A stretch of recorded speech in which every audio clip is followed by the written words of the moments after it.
J'ai fait des trucs comme... ouais, et je me suis retrouvé... J'avais pas encore fini mes études.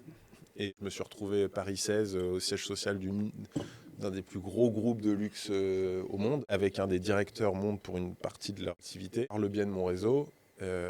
Et la personne m'a reçu, tout en sachant qu'en fait j'allais probablement lui faire perdre du temps, mais il m'a reçu par politesse. Donc j'ai pris ma petite voiture, je suis allé à Paris 16 et il m'a dit vous n'avez pas fait la bonne école. Et j'étais à l'époque en train de rédiger mon mémoire de fin d'études sur ce secteur d'activité, etc. Donc j'avais une connaissance au-delà de largement la moyenne des étudiants. Il m'a dit où on prend des étudiants qui ont fait telle école, telle école, telle école. Et je lui avais dit pourquoi. Et il a dit parce qu'en fait leurs camarades de classe vont aller bosser chez telle banque, telle autre société, tel truc. Et nous, d'un point de vue réseau, c'est important parce que ces gens-là sont nos clients.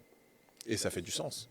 Tu vois, il y a une réflexion marketing même parce que dans les promotions, dans les élèves qui vont embaucher, en fait, ils embauchent aussi une partie du réseau de ces étudiants-là. Donc pour toi, dans le parcours, il faut aussi choisir son école suivant les portes qu'on va se débloquer, peut-être par rapport à justement à des barrières qu'on pourrait avoir comme ça en termes de Alors, réseau. faut déjà aussi avoir les moyens de se payer ces écoles.